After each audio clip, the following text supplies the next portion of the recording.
सभी सम्मानित साथियों को सादर जय भारत, जय संविधान।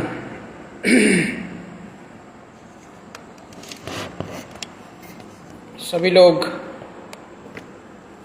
अविलंब जुड़ने का कष्ट करें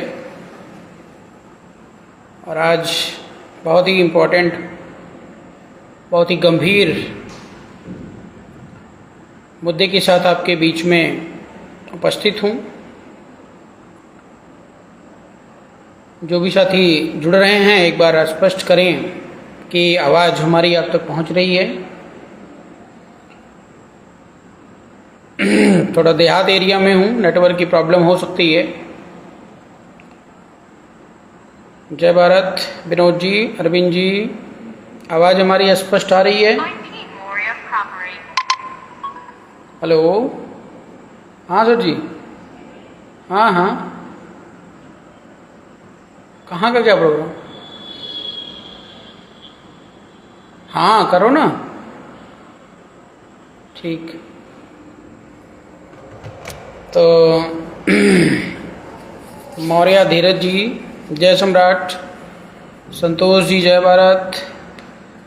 ठीक है, बहुत बहुत धन्यवाद, आपने स्पष्ट किया कि आवाज़ आ रही है। आज स्पष्ट आप सभी को, सभी साथियों से निवेदन है कि इस लाइव सेशन को ज़्यादा से ज़्यादा शेयर करने का कष्ट करें और आज का जो मुद्दा है बेहद ही गंभीर है, बेहद चिंतनीय है और बड़ा ही आवश्यक है। ये सब चीज़ें आपके जो दिलो दिमाग में हैं, आखिर भारत को हमें स्वच्छ पवित्र कैसे बनाना है, वो हर भारतीय नागरिक का कंसेप्ट पूरी तरह क्लियर होना चाहिए। बेटा दरवाज़ा बंद कर दो, पूरा निकलना तो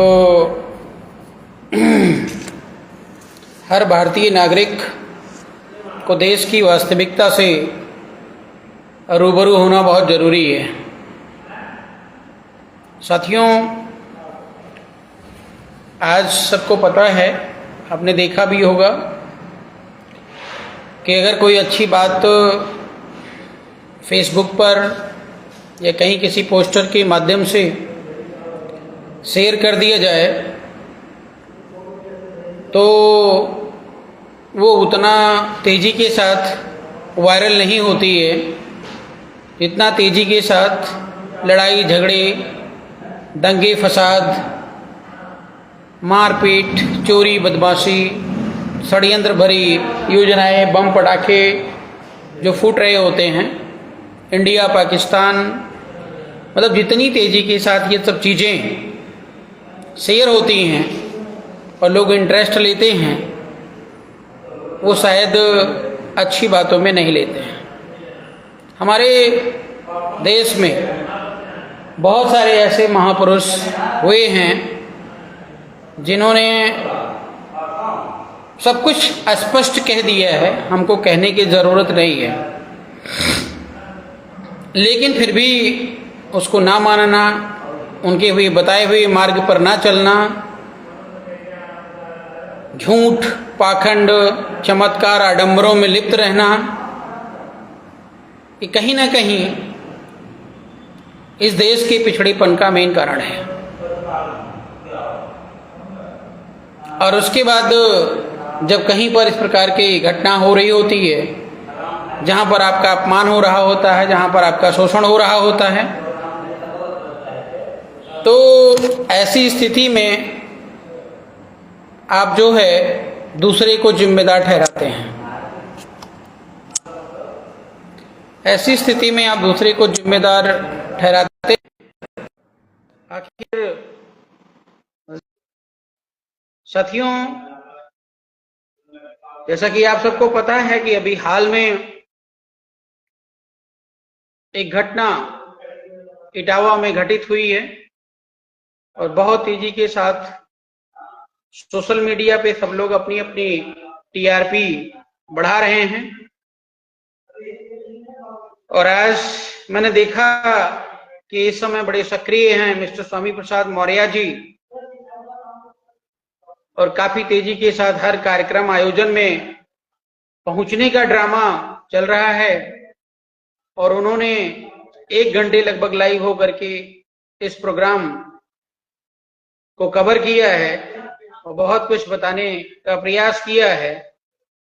काफी बातें उनकी सही हैं। समस्या को बता देना नेतागिरी नहीं होती है। अगर आप वास्तव में नेता हैं और वास्तव में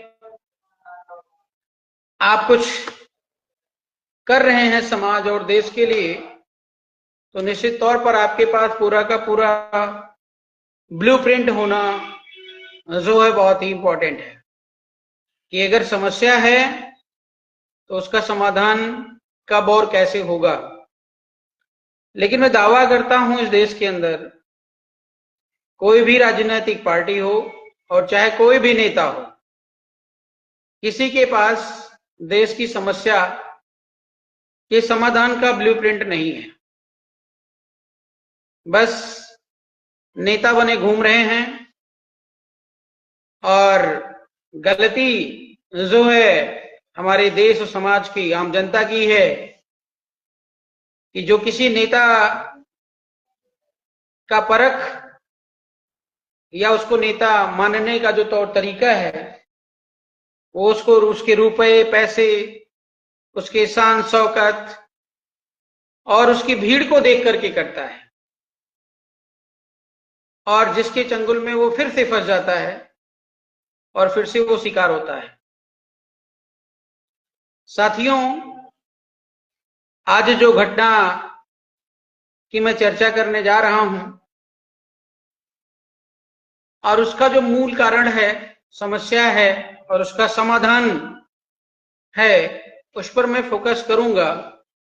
आखिर ऐसी समस्याएं हमारे देश में, हमारे समाज में क्यों घटित होती हैं।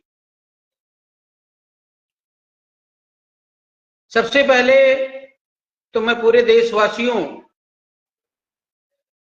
को पुनः जय भारत का संबोधन करते हुए विनम्र अपील ये करूंगा कि भारत देश का जो वास्तविक इतिहास है, अगर आप लोगों ने नहीं पढ़ा है तो उसको पढ़ने की जरूरत है। इस धरती पर भगवान बुद्ध से बड़ा ज्ञानी कोई पैदा नहीं हुआ और आगे पैदा नहीं होगा, मैं ये तो नहीं कहूंगा, लेकिन बहुत ही कठिन है। और इस धरती पर सम्राट अशोक महान जैसा शासक जो जनता के दिलों पर राज करने वाले थे, भारत देश को सोने की चिड़िया बनाया, पूरे विश्व में भारत का नाम स्वर्ण अक्षरों में लिखवाया, ऐसे शासक जो है मिलना बहुत मुश्किल है। असंभव तो नहीं कहूंगा, लेकिन मिलना बहुत मुश्किल है। सम्राट अशोक महान के बाद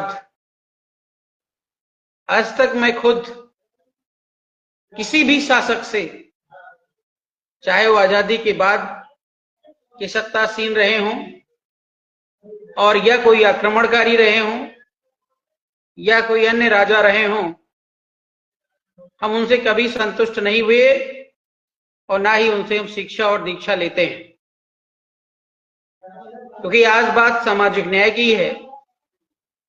राजनीति करना, किसी के जेब से पैसे निकाल लेना, झूठ बोल करके उसको खुश कर लेना, ये तो सदियों से चला आ रहा है। लेकिन हमारे देश की जनता जनार्दन को अब वास्तविकता को समझने की जरूरत है, और नहीं तो आपके वोट को लेने के लिए अगर हम आपको खुश करते रहेंगे, सही चीज नहीं बताएंगे, तो निश्चित तौर पर जो बीमारी आज आप झेल रहे हैं वो आगे चल करके भी झेलते रहेंगे। आप सबको ये पता होना चाहिए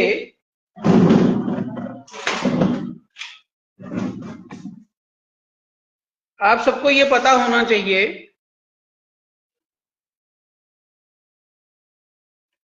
कि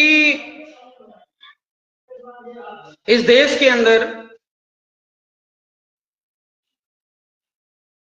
बहुत सारे आक्रमणकारी भारत देश के अंदर आए और भारत देश को जितना लूट पाए वो लूटे।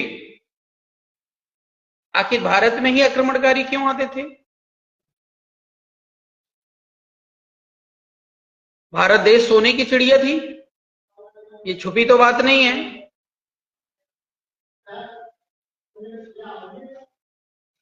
और पूरे विश्व की जो जीडीपी होती थी उसका 50% जीडीपी भारत में था। कहने का मतलब ये कि जितना सोना पूरे भारत पूरे विश्व में था उसका आधा सोना हमारे भारत में था। ये सम्राट अशोक का शासनकाल था और उस विरासत को लूटने के लिए पहले तो पुष्यमित्र शुंग नामक ब्राह्मण ने कब्जा किया, खूब लूटा खाया जो भी किया। उसके बाद मुस्लिम वगैरह भी आते गए, आक्रमणकारी जो मुगल थे, और अपने अपने समय में जो मजबूत रहा अपनी दबंगई को दिखाया और लूटा और खाया। लेकिन अभी जहां आप देखते हो, जहां आप खोदते हो, वहां सब जगह बुद्ध, सम्राट अशोक और भारत की वो पुरानी पहचान आपको नजर आती है। मुगल चले गए, अंग्रेज चले गए, लेकिन अभी देश के अंदर जो काले अंग्रेज हैं वो अभी भी हैं। अभी बात आपको समझने की जरूरत है कि काले अंग्रेजों की संज्ञा हम किसे दे रहे हैं। और काले अंग्रेज शायद हमारी इस लाइव वीडियो को सुन भी रहे होंगे। अगर मैं काले अंग्रेजों के प्रति बोलूंगा तो काले अंग्रेज एक होकर के हमारा विरोध करेंगे, रोड पर उतर आएंगे, हमसे लड़ेंगे, झगड़ेंगे, हमें मिटाने का प्रयास करेंगे। लेकिन जिसको जागने के लिए, जगाने के लिए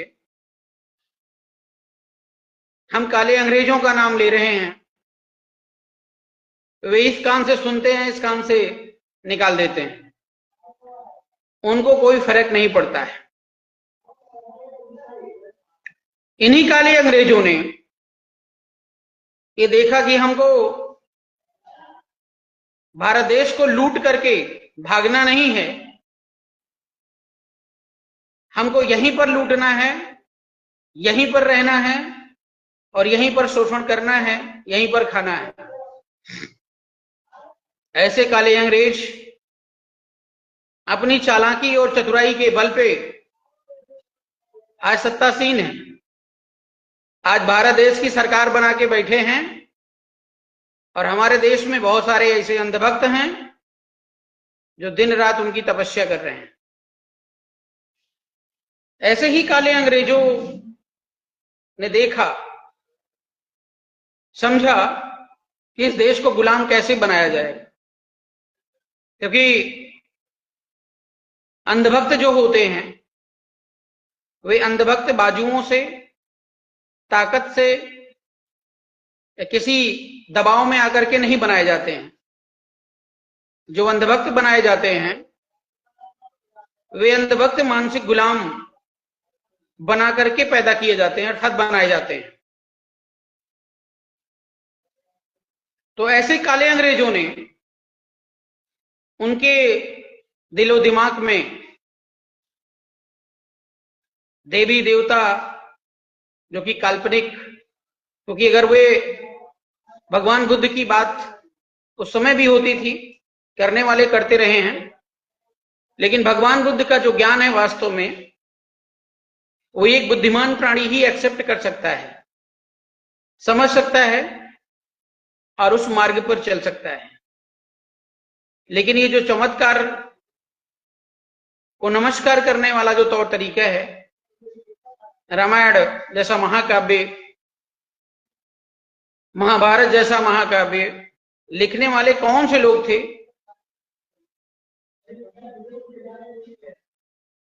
ये सोचना पड़ेगा, कितनी मेहनत कर दी उसको लिखने में।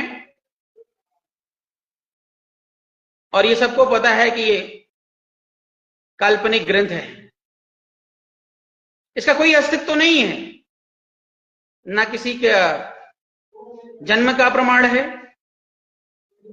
और ना किसी की एक्टिविटी का प्रमाण है।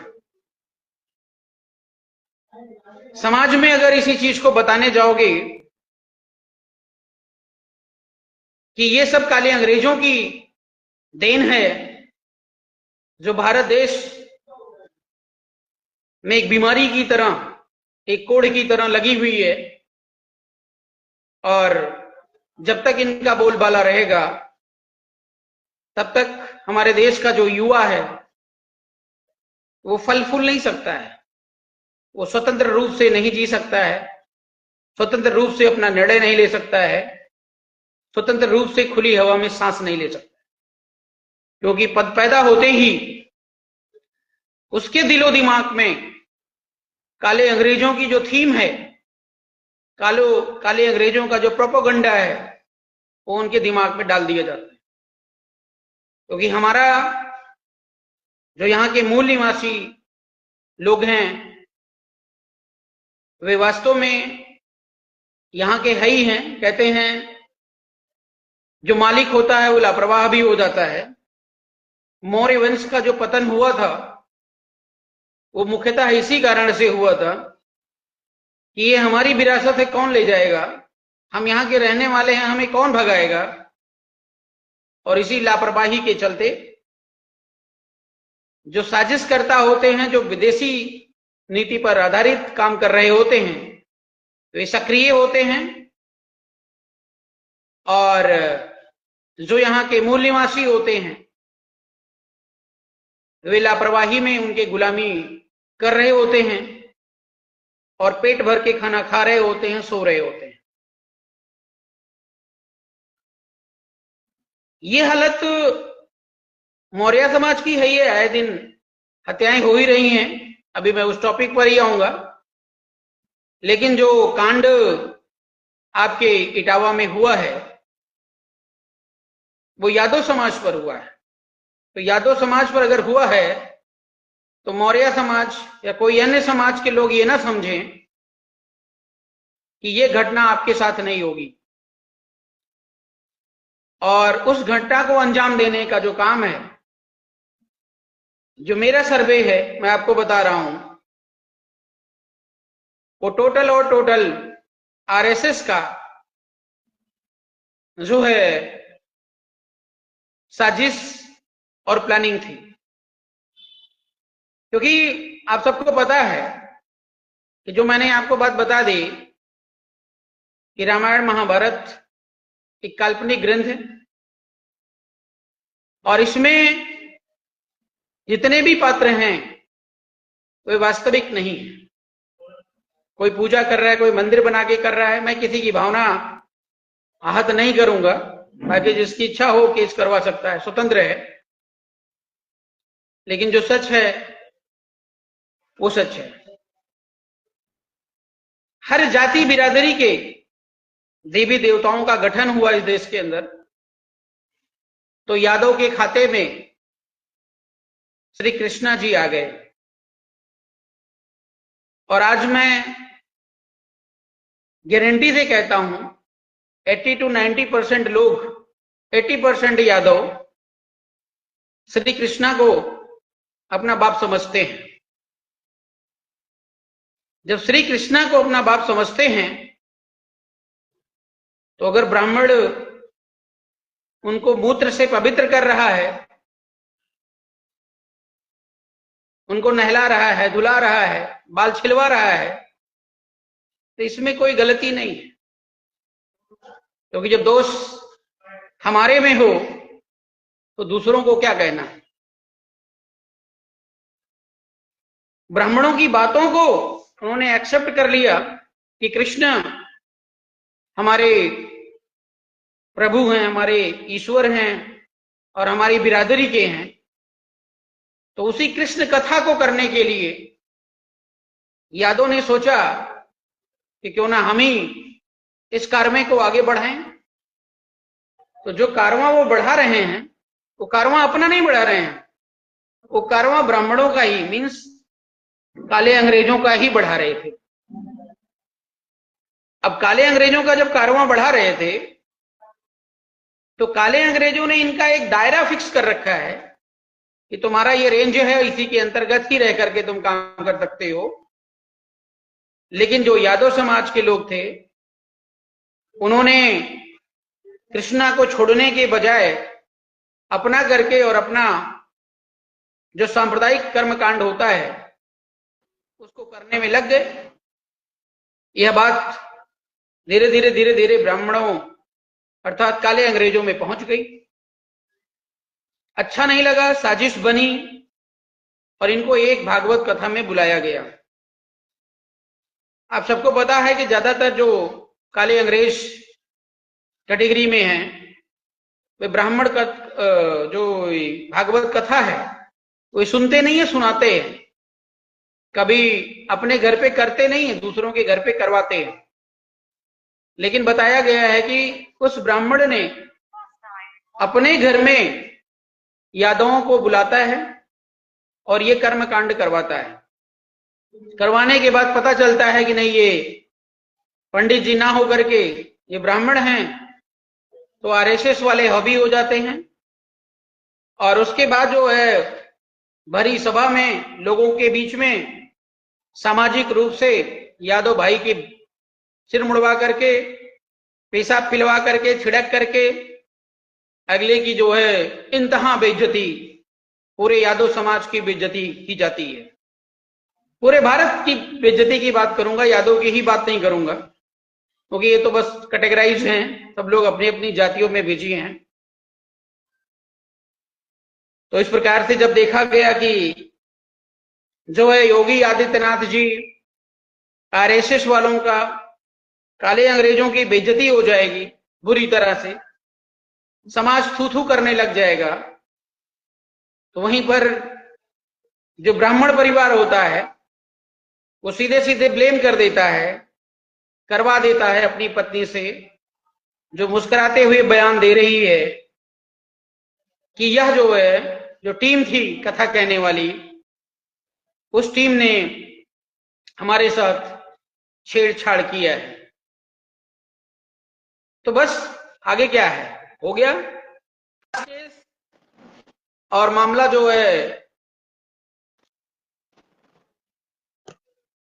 हैंग हो गया।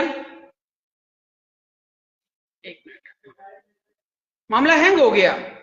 अब प्रोपेगेंडा आप कर लीजिए, आंदोलन कर लीजिए, हम कुछ कहें आप कुछ कह लीजिए, टीवी चैनल पे डिबेट कर लीजिए, 4 दिन के बाद ये मामला अपने आप डाउन हो जाएगा। क्यों हो जाएगा?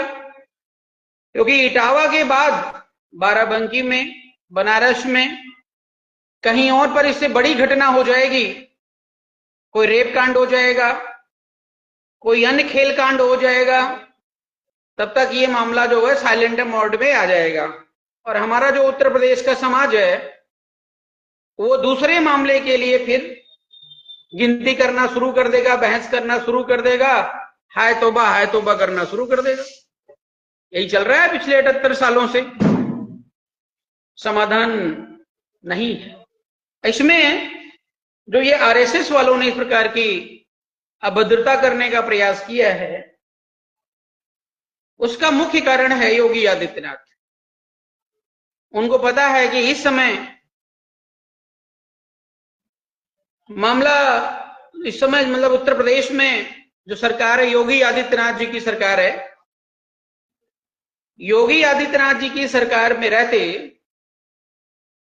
कोई ब्राह्मण धर्म के धर्म क्या संप्रदाय कहूं, ब्राह्मण संप्रदाय के खिलाफ बोल जाए, देवी देवता के खिलाफ बोल जाए, या किसी कर्मकांड के खिलाफ बोल जाए, ऐसा संभव है क्या? नहीं संभव है। इसीलिए आरएसएस के जो चड्डीधारी गैंग के लोग होते हैं, इन लोगों ने बड़े ही हुनर से, बड़े ही प्लानिंग के साथ इस घटना को अंजाम दिया।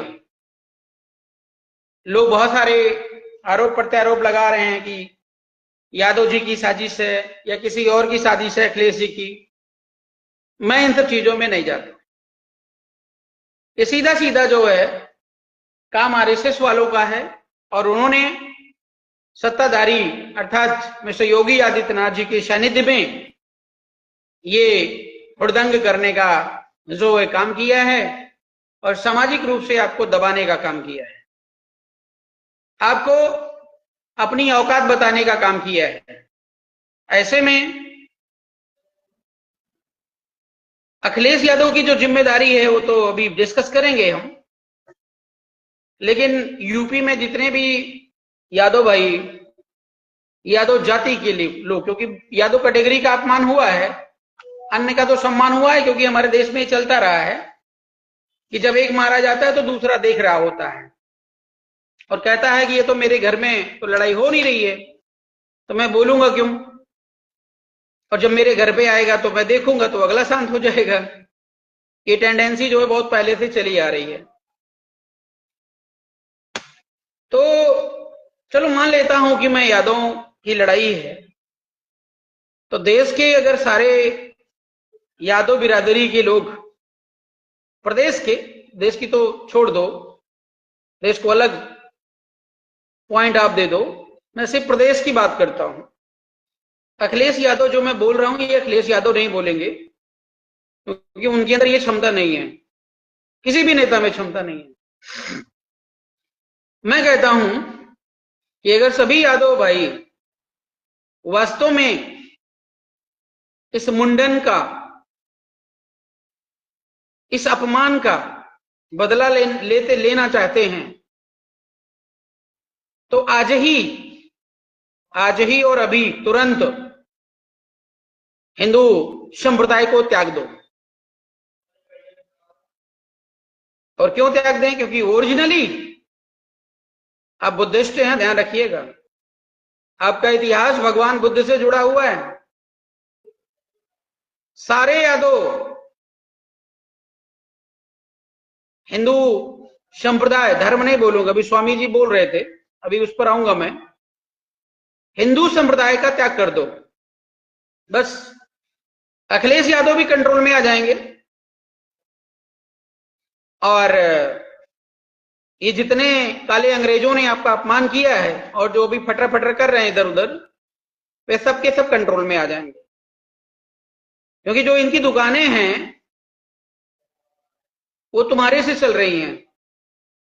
अगर आपने इनके संप्रदाय को छोड़ दिया, मेरा नहीं है, मैं इसका बहिष्कार करता हूं, ये दुकान किस पर चलाएंगे और राज किस पर करेंगे? खुद खरीद के 1 किलो लड्डू खाने की क्षमता नहीं है। ये आपके लड्डू, आपके पेड़े, आपके पैसे और आपकी कमाई पर राज कर रहे हैं। लेकिन इस घटना के बाद मुझे दुख होगा कि यादव समाज अभी भी हिंदू संप्रदाय को छोड़ नहीं सकता है। क्योंकि जो ये मानसिक बीमारी है, वो मानसिक बीमारी पूरी तरीके से नस नस में भर गई है, और जिसको समझाने जाओगे वही आपको गाली देगा। यही मेन समस्या है देश की। अब अखिलेश यादव की बात मैं करूं, अखिलेश यादव को यादव समाज की बात करने का कोई राइट नहीं है। अखिलेश यादव के पिताजी से लेकर के अब तक कई बार सरकार बनाई, लेकिन अभी भी आपने देखा होगा कि ब्राह्मणों के चंगुल से, काले अंग्रेजों के चंगुल से खुद निकल नहीं पाए। अब जो कर्मकांड करते हुए उनको देखा गया है, उसके आधार पे मैं बोल रहा हूं। हो सकता है कि वो मानसिक रूप से निकले हों और मजबूरी में ब्राह्मणों के तलवे चाटते हैं, ब्राह्मणों के पैर छूते हैं। एक शंकराचार्य था अभी, उसके पास जाकर के बैठे थे, उसकी पूजा कर रहे थे। Akhilesh Yadav ji, photo video viral है। तो इसका मेन कारण ये भी हो सकता है कि उनका यादव समाज जो है, उत्तर प्रदेश जो है, तो पूरी तरह ब्राह्मणों के, काले अंग्रेजों के शिकार में, कहने का मतलब कि पिजड़े में कैद है। तो अगर पिजड़े में कैद है, तो अगर काले अंग्रेजों का विरोध अखिलेश यादव करेंगे तो वोट मिलेगा ही नहीं। तो हमारे लिए भी लागू होता है। कल हम भी लोगों के बीच में जाएंगे, कहीं भजन हो रही, कहीं कीर्तन हो रही, मुझे पता है कि टाइम पास हो रहा है, बकवास हो रहा है, ये मानसिक गुलामी का कर्मकांड हो रहा है, लेकिन सर झुकाना पड़ता है। मजबूरी है कि जनता की भावनाओं का सम्मान करना पड़ता है। और जनता भावना कहां लगा के बैठी है? जनता भावना सत्यता में नहीं लगा करके बैठी है। कर्मकांड, झूठ, पाखंड। आजकल देश भर के अंडा बाबा, पंडा बाबा दिन भर जो है सोशल मीडिया पे लगे रहते हैं और बकर बकर बकर बकर उल्टा सीधा जो मन में आया वो बोलते रहते हैं, बोलते रहते हैं। और हमारे लोग क्या करते हैं? रील प्ले करके उसको देखते रहते हैं और उनको सीखते हैं। ऐसे ऐसे बाबा हो गए हैं जिनको भारतीय संविधान की परिभाषा भी नहीं पता होगी और वो हेलीकॉप्टर से उड़ रहे हैं। एक यहीं वृंदावन का है पागल बाबा, जो बेहुदा क्वेश्चन का बेहुदा उत्तर देता है। मैं तो देखता नहीं हूं, कभी कदार कहीं सुनने में आ गया। तो हेलीकॉप्टर खरीद के वो चल रहा है। मैं पूछूं किसके पैसे से चल रहा है? कौन सी नौकरी कर रहा है? कोई नौकरी नहीं करता है। बड़े बड़े आश्रम बना करके बैठा है, वो इन्हीं यादवों के पैसे से, इन्हीं शूद्रों के पैसे, जिनको शूद्र बोला गया। और हम यहाँ कहते हैं भैया मुझे 1 रुपया दे दो तो हम राजनीति खड़ी कर दें। 1 रुपया निकालते हुए लोगों को शर्म आती है, लेकिन उसके लिए हेलीकॉप्टर खरीद रखा है। ग्रेट। फिर हम दोष काहे ब्राह्मणों को दे दें? अखिलेश यादव को वोट लेना था, वोट लेकर के सरकार उन्होंने बना लिया, लेकिन गलती उनकी ये है कि सत्ता में जब वो आए तो उसका समाधान करना चाहिए था, लेकिन समाधान नहीं कर पाए।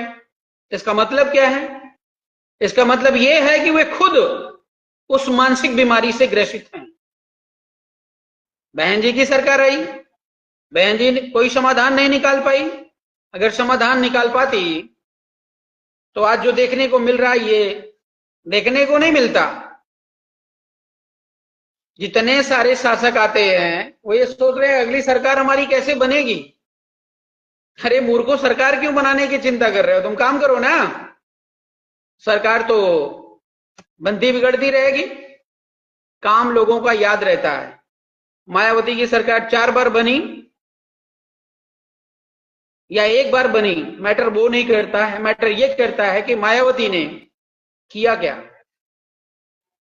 ऐसा कौन सा काम कर दिया कि जो इतिहास रच दिया। मुझे तो कुछ नजर नहीं आता है। आप लोग महान बना करके बैठे हो तो बहुत अच्छी बात है, समझिए। और जब तक आप पूरी तरह समझ नहीं जाएंगे तब तक समस्या ना आरपी मौर्य कर सकता है ना कोई और कर सकता, क्योंकि आज जमाना लोकतंत्र का है, आपके वोटों का है, आपके जो है साथ और सपोर्ट का है। अगर आप ये नहीं कर पाओगे तो सरकार बदलते रहिए, कोई ना कोई तो सरकार बनेगी, रिजल्ट आपको नहीं मिलने वाला। साथियों, देश के अंदर बहुत बड़ी साजिश चल रही है, सबको पता होना चाहिए।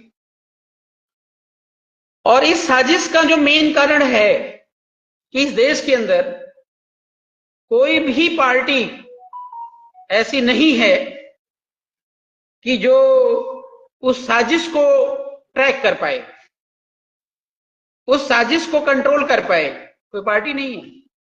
क्यों नहीं है? देखो बताता हूं मैं। अखिलेश यादव की जो पार्टी है वो पार्टी नहीं है, वो एक कंपनी है, ये सबको पता होना चाहिए। लेकिन उत्तर प्रदेश के लोग नेता मान के बैठे हैं। अब गलती तुम्हारी है कि गलती अखिलेश यादव की है? अखिलेश यादव ने पार्टी बना ली, उनके पिताजी ने पार्टी बनाई और वो राजा बन रहे हैं। अपनी बिटिया को बनाएंगे, अपने बेटवा को बनाएंगे, अपने भाई को बनाएंगे, अपने भतीजे को बनाएंगे। तुमको क्या मिलेगा? 3 किलो 4 किलो राशन। बहुत ज्यादा अगर मिल जाएगा तो नौकरी, बहुत ज्यादा मिल जाएगा तो दरोगा बन जाओगे, पुलिस बन जाओगे। ये तो हर कोई देगा भाई ना। और राजा मुझे अगर बना दोगे तो मुझे पुलिस भी चाहिए, गाड़ी चलाने वाला भी चाहिए, ट्रेन चलाने वाला भी चाहिए। नौकरी पाना तो बड़ी कॉमन सी बात है। लोग बोलेंगे इतनी नौकरियां दे दी, इतना लोगों को ये कर दिया। भाई वो तो ठीक है, अगर ट्रेन का ड्राइवर नहीं रहेगा तो ट्रेन चलेगी कैसे? थाने में पुलिस वाले नहीं बैठेंगे तो क्या अखिलेश यादव के घर वाले आके बैठेंगे? तो जितनी जरूरत है उतनी तो वैकेंसी निकलेगी निकलेगी, क्योंकि राजा तो उनको बनना है। पूछना हमें ये है, सवाल हमारा ये है कि क्या अखिलेश यादव अपना बेटा बेटी के अलावा आपके बेटा बेटी के बारे में भी सोच रहे हैं सरकार में कि भैया ये मुख्यमंत्री बन जाए, हमसे ज्यादा योग्य है? और मैं तो समझता अखिलेश यादव से कहीं ज्यादा योग्य बहुत सारे युवा हैं जिनको हिंदी पढ़नी आती है। विधानसभा में मैंने देखा था अखिलेश यादव को हिंदी पढ़नी नहीं आती। कौन सी यूनिवर्सिटी से पढ़ के आए भाई? इंजीनियरिंग करके आए हैं। हम थोड़ा जानना चाह रहे थे। बताइए, उत्तर प्रदेश की सरकार बना चुके, उत्तर प्रदेश की सरकार में रह चुके अखिलेश यादव को हिंदी पढ़ना नहीं आ रहा है और हमारे प्रदेश की जनता उनको चुन चुन करके मुख्यमंत्री बनाने का सपना देख रही है। वो उत्तर प्रदेश को समझेगा? इसी दलीय राजतंत्र के चलते हमारे जो समाज है, ओबीसी समाज कह लो, इसके अंदर जो है एकता बरकरार नहीं हो पाई और जिसका फायदा काले अंग्रेजों ने ले लिया। अखिलेश यादव के पैरेलल में मायावती व्यक्तिवादी पार्टी लेकर के घूम रही हैं। सोनिया गांधी की पार्टी आप देख लो, पूरा परिवार चल रहा है। इन सबका जो संविधान है वो देखने में तो लोकतंत्र है, लेकिन अंदर ही अंदर वो दलीय राजतंत्र में कन्वर्टेड है। हमारे स्वामी प्रसाद मौर्य जी के जितने भक्त हैं, अंधभक्त हैं, जो लगातार कमेंट करते रहते हैं, उन सबको अभी दलीय राजतंत्र की परिभाषा ही नहीं पता है। स्वामी जी ने कभी बताया ही नहीं, और हम बताते हैं तो उसको समझना नहीं चाहते हैं। उनको ये लगता है कि स्वामी जी बोल रहे हैं, बस वही बोलना ही राजनीति है। नहीं भाई, ये नहीं है राजनीति। राजनीतिक पार्टी वो होती है जो आपको पूरी भागीदारी सुनिश्चित करती है। अखिलेश यादव की पार्टी राजनीतिक पार्टी नहीं है। अखिलेश यादव की पार्टी एक कंपनी है, कंपनी की तरह चल रही। तुम उसको पार्टी ट्रीट कर रहे हो तो तुम्हारी गलती है। स्वामी प्रसाद मौर्य जी बीएसपी में चले गए। बीएसपी में मायावती उसकी हुक्मरान थी। जब इन्होंने अपने हक अधिकार की बात करी तो इनको वहां से निकाल के बाहर कर दिया गया। क्यों कर दिया गया? पूरा जीवन समर्पित इन्होंने किया, बड़ी मेहनत से बीएसपी को खड़ी की, ये बात सत्य है। तो मायावती ने क्यों निकाल दिया?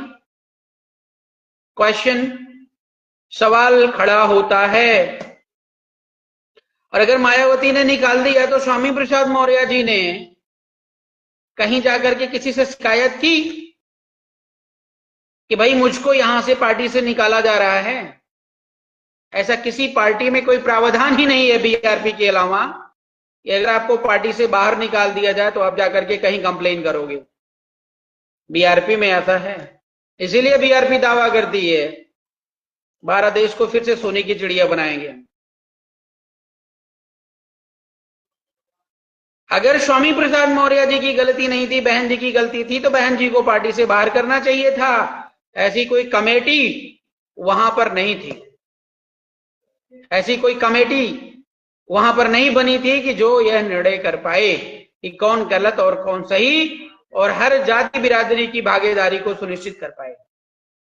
बीएसपी अपने बल पे नहीं खड़ी हुई, एससी एसटी के बल पे नहीं खड़ी हुई।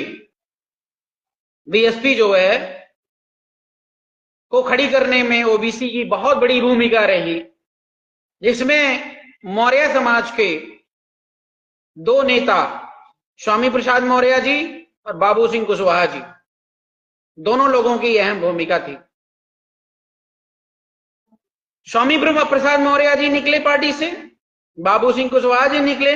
बाबू सिंह कुशवाहा ने पार्टी बना ली। कैसी बना ली? जैसे अखिलेश यादव ने कंपनी बनाई थी, सेम कंपनी उन्होंने बना ली। जैसे मायावती की पार्टी चल रही थी, सेम कंपनी उन्होंने बना ली। अपनी पार्टी में किसी को भागीदारी नहीं दी, बेटा बेटी बहू पत्नी। फिर पार्टी नहीं बनेगी? तीसरे बंदे के अंदर योग्यता जगेगी तो पार्टी नहीं बनेगी क्या? आप खुद बताओ। आपको अगर कुछ चाहिए, आपके अंदर प्रतिभा है नेता बनने के, और आपके रास्ते ब्लॉक कर दिए जाएं, तो आप क्या करोगे? पार्टी नहीं बनाओगे। बनना तय है, कोई रोक नहीं पाएगा। बाबू सिंह उधर चले गए। पार्टी बनाने के बाद भी दूसरी पार्टी से टिकट लेकर के अभी सांसद हैं, आपको पता ही है। स्वामी प्रसाद मौर्य जी को इतना बुद्धि विवेक नहीं था। सुन लीजिए भक्तों, क्योंकि मैं अभी कई दिन से पोस्टर जारी हो रहे हैं और तुमने पोस्टर के माध्यम से सारी बातें नहीं सुनी होगी, लेकिन अब वो डायरेक्ट जो है आप लाइव सुन लीजिए। स्वामी प्रसाद मौर्य को इतनी बुद्धि विवेक नहीं आया उस समय जब मायावती की पार्टी से निकाला गया था कि मैं एक पार्टी बना लूं, और जिस प्रकार से मेरे साथ हुआ है उस प्रकार से आने वाले समय में किसी भी युवा के साथ ना हो, ऐसा सोचने की क्षमता स्वामी प्रसाद मौर्य में नहीं थी। अगर ऐसी क्षमता होती तो आज आरपी मौर्य स्वामी प्रसाद मौर्य के खिलाफ बयानबाजी नहीं कर रहा होता। आज आरपी मौर्य स्वामी प्रसाद मौर्य की सेवा में समर्पित होता। स्वामी प्रसाद मौर्य ने कौन सी बुद्धिमानी दिखाई? मैं सवाल पूछता हूं, लाइव आकर के मेरे प्रश्न का उत्तर दीजिए, डिबेट करिए, हिम्मत है तो। मैं ललकारता हूं स्वामी प्रसाद मौर्य को। समाज की राजनीति में दलाली बंद कर देना चाहिए। अगर आपको लूटना खाना ही है समाज को, तो सीधा बोल दीजिए कि मैं खाने के लिए मर रहा हूं, मेरे पर कुछ दया करिए। और नहीं तो अपनी गलती मान करके बैठ जाइए। फालतू के समाज को इधर उधर बेचने का काम मत करिए आदरणीय स्वामी प्रसाद मौर्य जी, क्योंकि अब हमारे समाज के जो युवा हैं वो हक और अधिकार मांगना शुरू कर दिए हैं, पार्टी में भागीदारी मांगना शुरू कर दिए हैं। आपने पार्टी नहीं बनाई, आप अपने बेटा और बेटी के चक्कर में, क्योंकि बेटा बेटी भी बड़ी हो रही थी, पार्टी बनाते तो खड़े करने में आपको समय लगता। अब बेटा बेटी की उम्र निकली जा रही थी तो उनको विधायक सांसद तो बनना तय था। सपा से बसपा से निकले, निकलने के बाद बीजेपी का दामन थाम लिए। बेटी अभी बीजेपी में ही है और पता नहीं किस मुख से बीजेपी के खिलाफ बयानबाजी कर रहे हैं। शर्म नहीं आ रही है स्वामी जी? कभी मेन मुद्दे की बात करते हो, दिन रात आप ब्राह्मणवाद की बात कर रहे हो। ये ब्राह्मणवाद नहीं है। जिस प्रकार से आप हम लोगों का हक अधिकार मार के बैठे हो, हमारे समाज के युवाओं का हक अधिकार मार के खा रहे हो, बेच रहे हो उसको बीजेपी में ले जा करके, ये ब्राह्मणवाद नहीं है क्या? ये मनुवाद नहीं है क्या? इसको भी मनुवाद कहते हैं, समझिएगा। इसको भी मनुवाद कहते हैं। आपको नहीं पता होगी तो आज समझ जाइए। और ये मनुवाद नहीं चलेगा। अपने जो गुर्गे हैं ना, उनको समझा लीजिए, बुझा लीजिए ये गीदड़ धमकियां जो है हमें देना बंद कर दें, क्योंकि हम इन सब चीजों से बहुत ऊपर निकल चुके हैं।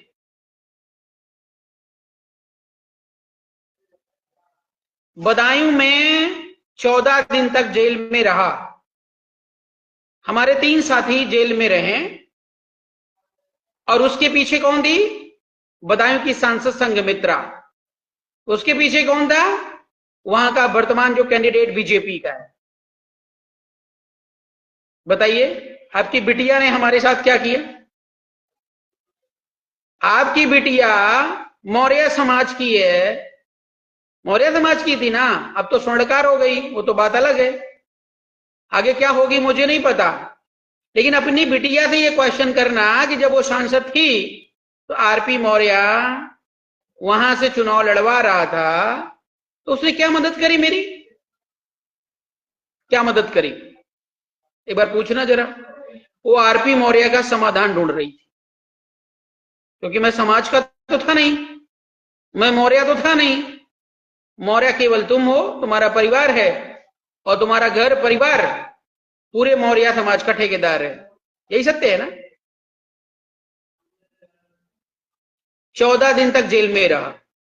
आपको तो होश ही नहीं था, आपको पता ही नहीं रहा होगा कि क्या हो रहा है, क्योंकि बड़े नेता तो आप ही हैं, लेकिन आपको नॉलेज नहीं रहता है। क्योंकि जब ऐसी कंडीशन आती है, अभी कुछ दिन पहले जब आपने उल्टी सीधी बयानबाजी करी थी रामायण के प्रति, तो आपके बंदों को जेल में ठूंस दिया गया था। एक दो बंदा यहीं लखनऊ का ही था,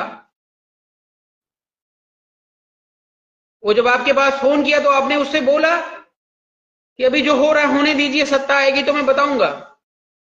कब सत्ता आएगी आपकी? कब आएगी सत्ता मुझे बताओ। बेटी तुम्हारी बीजेपी में है, बेटे के बारे में दुनिया जानता है, किसी काम का नहीं है। एक बहू है, वो आपकी ब्लॉक प्रमुख है, ये भी सूचना मिली है मुझे जहां तक। बस यही है, यही आपका संसार है। समाज में आजकल जहां जहां आप जाते हो वहां पर क्या समाधान निकाल के आते हो? बस गए, फोटो खिंचवा लिए, चले आए, ठीक है होगी कार्रवाई। मैं पूछना चाहता हूं, सुल्तानपुर गए कौन सी कार्रवाई करवा दी आपने? बाराबंकी गए तो कौन सी कार्रवाई करवा दी आपने? और मैं कैसे मान लूं कि आपने जो पुरानी हरकतें थी वो हरकतें करना आपने छोड़ दिया? मैं कैसे मान लूं? और आगे नहीं करोगे, क्योंकि आपकी बेटी ने मोदी जी से खुश होकर के मोदीजम लिखा है। हमने तो पढ़ा नहीं, मैं ढूंढ रहा हूं उसको, किसी भाई के पास मिले तो मेरे पास भेजियो। हम देखना चाहते हैं कि संघमित्रा स्वर्णकार ने मोदी जी के बारे में क्या लिखा अपने हाथों से। ऐसी क्या चीज खासियत देख ली जो उन्हें किताब लिखनी पड़ गई? और स्वामी जी एक बात और बता दूं आपको, आपसे, अगर आप इतने ही हितैषी हैं बुद्धिज्म के, की लड़ाई आरपी मौर्य लड़ रहा था, विनीत मौर्य लड़ रहा था, तब आपका आता पता नहीं था, कहीं पता नहीं था। क्यों? अच्छा काम अगर हम करें तो नाम लेने में आपको शर्म आती है, साथ देने में आपको शर्म आती है, क्योंकि समाज का एक बेटा, एक भाई नेता बन जाएगा। इसीलिए मर रहे हो, इसीलिए कट रहे हो, क्योंकि रास्ता रोक करके आप जैसे दलाल छवि और चमचागिरी करने वाले लोग बैठे हैं। ये मैं आरपी मौर्य का दर्द नहीं है, ये पूरे समाज के युवाओं का दर्द है। आरपी मौर्य को कोई लालसा नहीं है, ये तो समस्या के लिए मैं लड़ रहा हूं। जितना आप कमा रहे हो ना वो सब मैं छोड़ के आया हूं, जितना आप लूट रहे हो ना वो सब बहा के आया हूं मैं। अब हमारे से अपनी कंपैरिजन करने का प्रयास मत करिएगा। आप मेरे से बड़े हैं, सीनियर हैं, तो सीनियर बनकर रहिए ना। बच्चों वाली हरकतें करोगे, लुटेरे वाली हरकतों करोगे तो हमसे उम्मीद रखोगे कि मैं आपका मान सम्मान करूं? कैसे करूं? तुम्हारे चलते पूरा समाज जो है वो मर रहा है, कट रहा है, मैं तुम्हारा सम्मान करूं? किस बात का सम्मान करूं? बचपन की एक बात थी, मैं आपके पास एक एप्लीकेशन लेकर के गया, आपको तो याद नहीं है, आप तो महान नेता हैं। आपने 2 सेकंड के अंदर एप्लीकेशन साइड में कर दिया कि हाँ ठीक है काम हो जाएगा। हमने कहा भाई हो सकता है कोई आधुनिक टेक्नोलॉजी आई होगी। हम चले आए घर पे कि भैया स्वामी प्रसाद मौर्य जी हैं, काम हो जाएगा। पता नहीं चला एप्लीकेशन कहां गया, किस कूड़े में गया, किस कूड़ेदान में गया, वो भी मैंने भुला दिया। हरियाणा में एक आंदोलन कार्यक्रम हो रहा था, उसमें आप बकवास कर रहे थे कि मैं मौर्य समाज के लिए खून बेच दूंगा। अरे तुम रास्ता तो दे नहीं पा रहे हो, मौर्य समाज के युवाओं को खून बेचने की बात कर रहे हो। 4 दिन के बाद एक बंदे का फोन आया, मैंने आपके पास भेजा, दिन भर घूमा, कोई नहीं पूछा। अभी कल भी मेरे पास एक बंदे का फोन आया, बोला कुछ नहीं करता स्वामी प्रसाद मौर्य, बकवास करता है बस। कितना प्रूफ मैं दे दूं? एक बंदे का 30,000 रुपए खा करके बैठे हो। कई लोगों ने कंप्लेन किया तो आपके गुर्गे मेरे को फोन करके, एक्चुअली मैं फोन डायरेक्ट उठा लेता हूं, आपकी तरह प्रोटोकॉल तो रखता नहीं हूं। गुर्गे फोन करके हमको सुना रहे हैं, हमसे बहस कर रहे। अरे बहस करना है तो आप डायरेक्ट फोन करो ना मुझे, आप बोलो, मैं आपका रिस्पेक्ट ना करूं, मैं अपनी समस्या आपको ना बताऊं, समाधान ना हो तो आप कहिए कि हाँ ये लड़का सुन नहीं रहा है। लेकिन नहीं, अभी नहीं चलने वाली है, जो आप चला रहे हो ना ये नहीं चलने वाली है, ये मैं क्लियर बता रहा हूं आपको। अब बीजेपी में आपकी बेटी है और आप इधर बीजेपी के खिलाफ टंड गंड कर रहे हो, कैसे मानूं कि आप अंदर से नहीं मिले हैं, आप बीजेपी से पैसे नहीं लिए हैं। और जिस पार्टी को लेकर के आप चल रहे हो, पहले शोषित पार्टी कोई थी, अभी अपनी कोई पार्टी हो गई है, अपनी जनता पार्टी, और दोनों पार्टी आपकी नहीं है। दोनों पार्टी के आप राष्ट्रीय अध्यक्ष बन गए टाइम पास।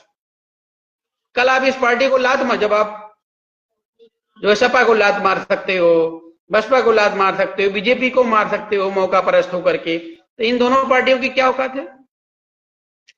कूद करके फिर बीजेपी में चले जाओगे, आपको मंत्री पद मिल जाएगा, बिटिया जो है सांसद विधायक बन जाएगी, बेटा भी कहीं लग जाएगा। हो गई राजनीति, यही राजनीति है, ऐसे समाज खड़ा होगा। आपके पास 1 रुपए नहीं थे, याद होगा आपको, टूटही जीप लेकर के आप चलते थे। आज तुम्हारे कैंडिडेट जो चाटुकार टाइप के लोग हैं, बोलते हैं आरपी मौर्य आप जैसे को खरीद लेंगे स्वामी प्रसाद मौर्य। बताइए, अरे लूटे हो तो खरीदोगे नहीं? बीजेपी से पैसे ला करके और उड़ रहे हो हेलीकॉप्टर से, तो खरीदोगे नहीं? राजनीति में इतनी इनकम कहां से हो रही है? कौन सा काम आप कर रहे हैं मुझे बताओ?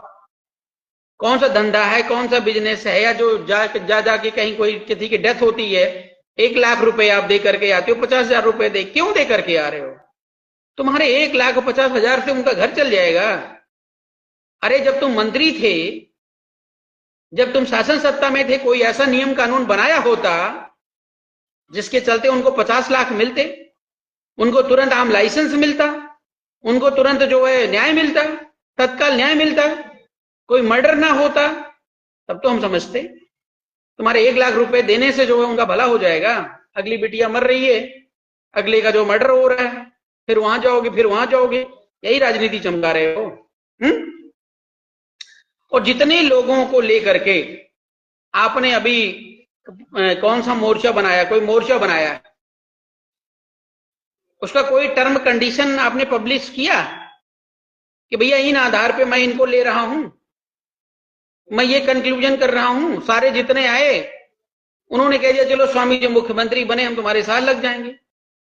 कोई बेचारे सोच रहे हैं कि कहीं एक विधायकी का टिकट मिल जाए, कहीं से भी, सपा से, बसपा से, कांग्रेस से, कहीं से भी, तो हम भी जो है विधायक बन जाएंगे। इसी उम्मीद में वो लगे हैं। और मैं जानता नहीं किसकी कितनी औकात है, सारी पार्टियों के बारे में मैं जानता हूं।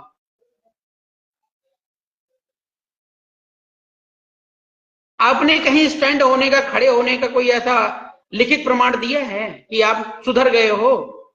आप ये जो बंदर कूद वाली हरकतें थी वो बंद कर दी हैं? आप कहीं दिए किसी को? कहीं नहीं दिए हो।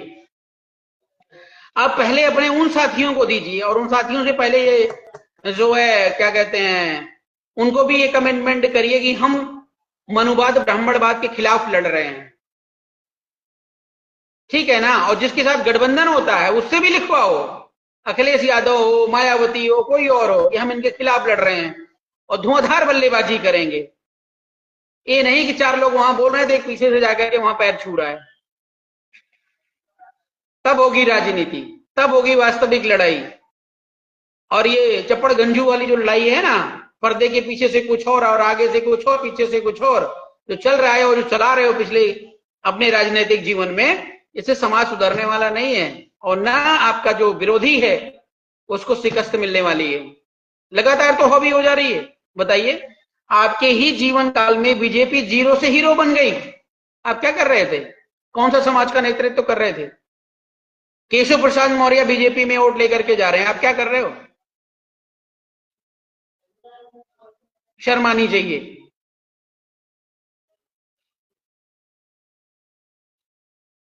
ओबीसी का प्रोग्राम करते थे तो मोदी जी की फोटो सबसे ऊपर लगाते थे, भगवान बुद्ध से उनकी तुलना करते थे। तुम ही करते थे ना। योगी आदित्यनाथ जी को तुम सम्राट अशोक बताते थे ना, तुम ही बताते थे ना। हैं? शर्म नहीं आई? और आज जाकर के वहां पर जो है कह रहे हो कि ये सब मनवादी व्यवस्था के लोग हैं। तो मनवादी व्यवस्था के लिए तो तुम्हारी बिटिया क्या कर रही है वहां पे? या तो बिटिया से तुम त्याग पत्र दिलवाओ कि हमारी बिटिया नहीं है वो, समाज को बताओ जाकर के। पहले अपना कंसेप्ट क्लियर करो और फिर उसके बाद जो है ब्राह्मणिज्म के बारे में बोलिएगा। और ब्राह्मणिज्म के खिलाफ लड़ना ये दलाली करने वालों के बस की बात नहीं है। इस बात को आप समझ लीजिए। और जितने अंधभक्त हैं ना, वो अंधभक्त जूते लात खाएंगे आने वाले दिनों में, ये भी मैं बता रहा हूं। ऐसे बाबू सिंह कुशवाहा के बहुत अंधभक्त रहा करते थे। बाबू सिंह कूद करके चले गए, वहां पर सांसद बन गए और पार्टी अभी चल रही है, बेटा बेटी के लिए जो है तैयार हो रही है। और ये स्वामी प्रसाद मौर्य भी बेटा बेटी के लिए मर रहे हैं, तुम्हारे किसी काम के नहीं आने वाले हैं। तो कड़ी आवाज में बोल रहा हूं तो आपको लग रहा है कि मैं जो है ज्यादा बोल रहा हूं। ज्यादा नहीं, गुस्सा फूट रहा है, ये समझिएगा।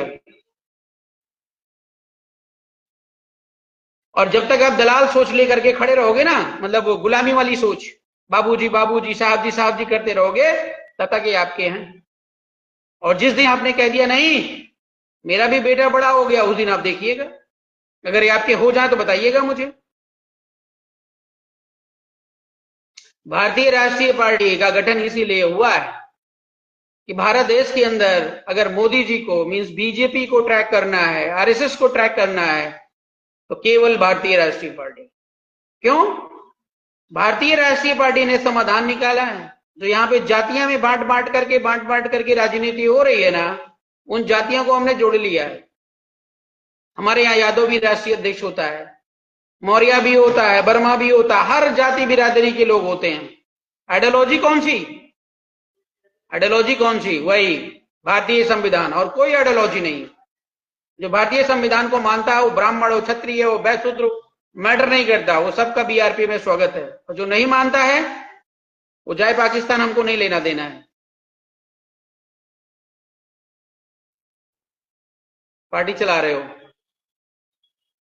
पता नहीं कौन सी आइडियोलॉजी, जगह जगह कूद कूद करके 10 लोगों को लेकर पैसे लाए हो बीजेपी से, तो खरीद करके लोगों को 500-500 रुपए दे करके 10 गाड़ी घुमा रहे हो, जनता को गुमराह कर रहे हो। हमारे समाज की औकात इतनी है। अरे आरपी मौर्य तो साइकिल से आ रहा है यार, स्वामी प्रसाद मौर्य तो 25 गाड़ी लेकर के आ रहे हैं, तो बड़ा नेता वो है। अरे बड़ा नेता नहीं है भाई। जो स्वामी प्रसाद जिंदगी में नहीं दे पाएंगे ना, मैं बिना विधायक सांसद बने तुमको दे दिया हूं। इतना बड़ा संविधान में खड़ा कर दिया हूं ना, भारत के अंदर किसी के माई के लाल में दम नहीं है जो खड़ा करके वो चला जाएगा।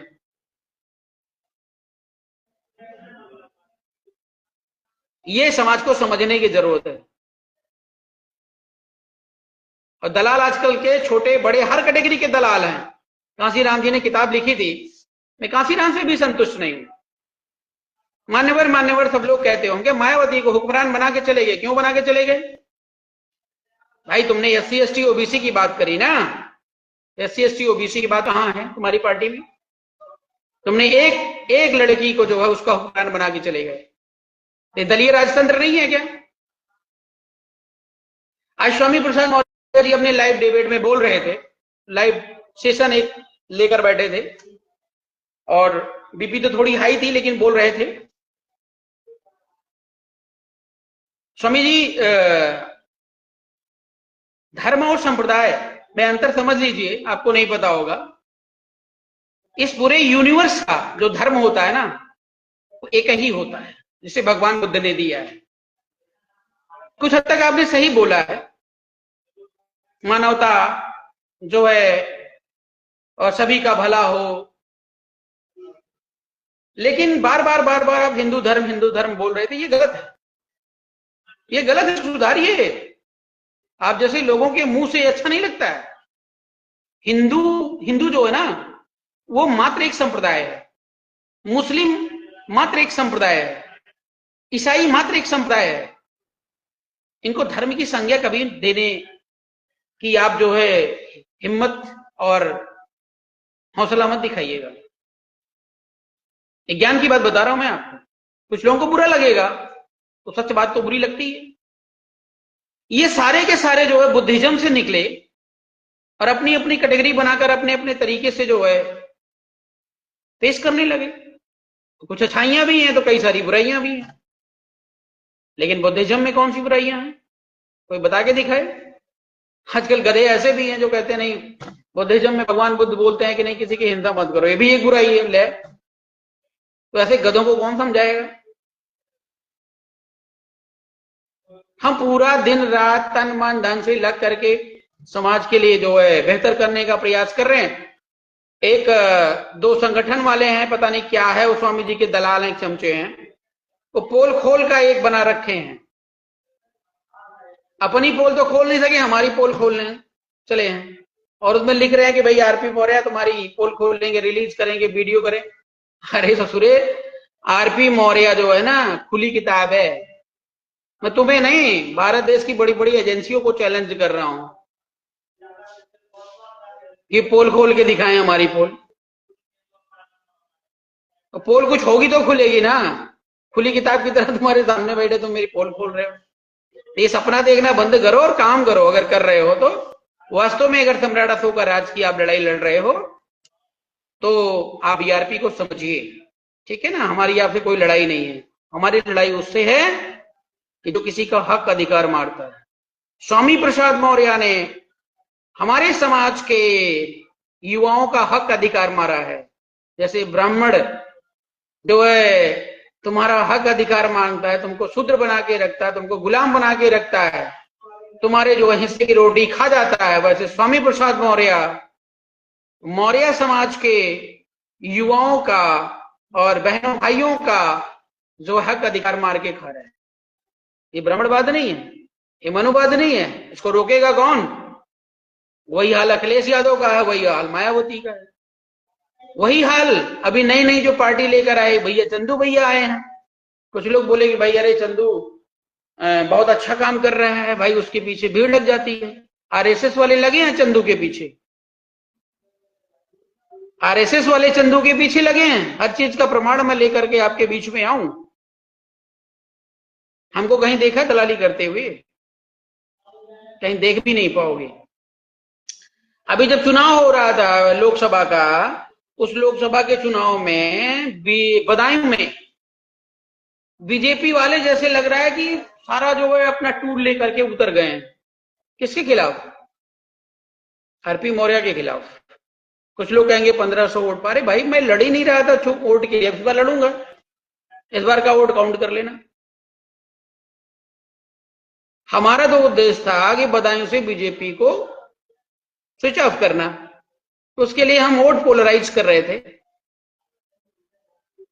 और आपको जब राजनीति नहीं पता तो मैं क्या समझाऊं भाई। जो कहना है कह लीजिए, जो सत्यता है आपके सामने है, हम उसमें छुपा तो रहे नहीं। हमें जो वोट मिला मिला, वो भी तो मैं तो वो भी नहीं चाह रहा था, लेकिन लोग दीवाने थे कि दे गए।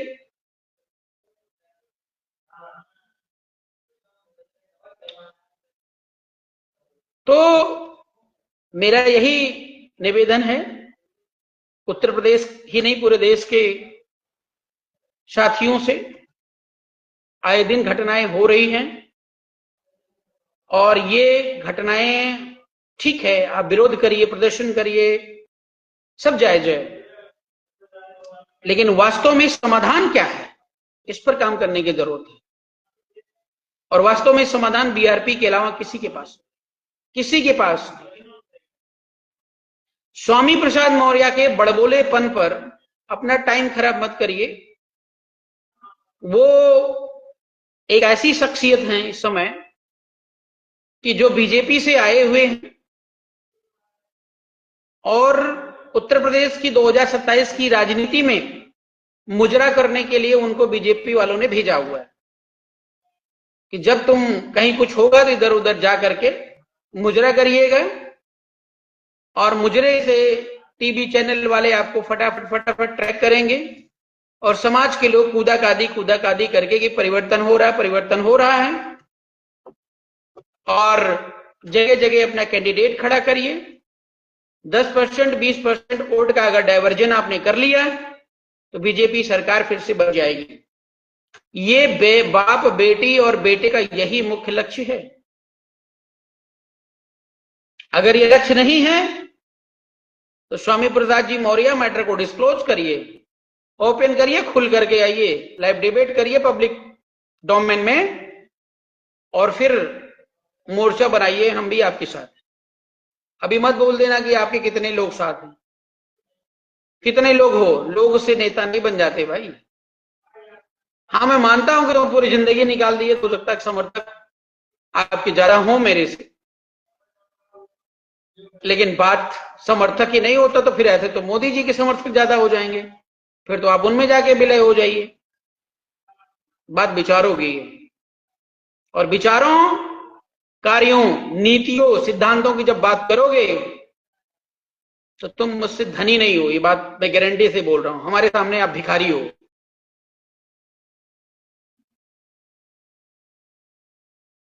और ये जो एक्टिविटी आप कर रहे हैं ना, बेहद निंदनीय, बेहद बता रहा हूं। समाज हमारा सो रहा है, नहीं तो बांध के जो है वो इलाज करता है।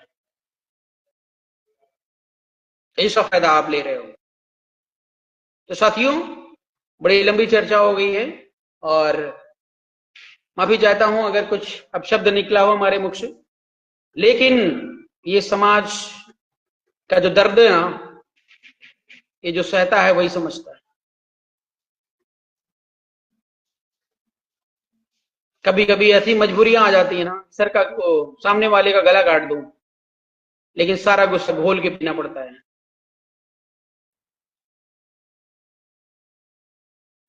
तो इटावा जैसा कांड ये होता रहेगा। अगर आपने निर्णय लेने की क्षमता नहीं है तो इसलिए मेरा सभी से अनुरोध ये है कि आपकी जड़ जो है वो बुद्धिज्म से जुड़ी हुई है, तो घर वापसी कर लीजिए। नेता क्या करेंगे, नेता को छोड़ दो, घर वापसी कर लीजिए। अपने आप जो है नसें, कमर इनकी टूट जाएगी। छोड़ दीजिए उन कर्मकांडों को और उन नुमाइंदों को जो आपके बीच में पेश करके ये अपना धंधा कर रहे होते हैं। तो निश्चित तौर पर ये कभी भी आपका सर मुड़वाने को और आपको शूद्र कहने की हिम्मत नहीं जुटा पाएंगे। और जैसे आपको कोई जो है इस पॉइंट पे बात लगता है या शोषण करने की बात करता है, उसी समय आपको खुल करके विरोध करने की और डट कर जवाब देने की जरूरत है। स्वामी जी, एक बात आपने और बोला था, चलते चलते मैं याद दिला दूं कि जिस बुद्धिज्म की लड़ाई आप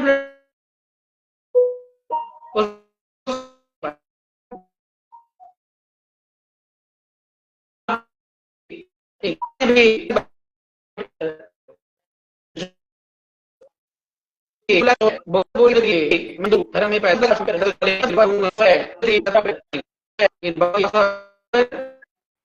हिंदू धर्म में पैदा हुए तो पैरू भी मरे हैं। ढूंढ करना कौन सी आर्टिकल के तहत हम उसको बोल रहे हैं। अभी बुद्धिज्म वो भारत के अंदर मान्यता ही नहीं मिली है, तो फिर बाबा बुद्धिस्ट हो गए। बाबा साहब भीमराव अम्बेडकर ने कोई आर्टिकल ही नहीं बनाया जिसमें बुद्धिस्ट प्रश्न अल्लाह बन पाए। अभी भी बुद्धिज्म हिंदू के अंदर ही काम कर रही है। हिंदू उनकी कोई कुछ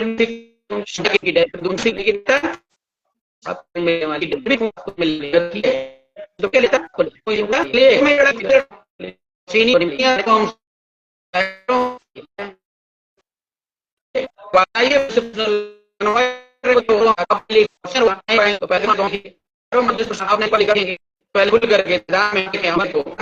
को बताओ, समझाओ कैसे फार्मूला क्या तरीका। अब ये आए तो भाग कर जिंदा बहुत पतियों इन्हीं के सब के साथ मैं अपनी बात ये वीडियो जरूर या तो पहुंचे ना पहुंचे लेकिन सुनी तक जरूर करें। बैठ के खा पी करके और बैठ लेनी फिर भी क्योंकि यहाँ सूप वाले हैं, बीजेपी वाले नहीं। बहुत बहुत धन्यवाद।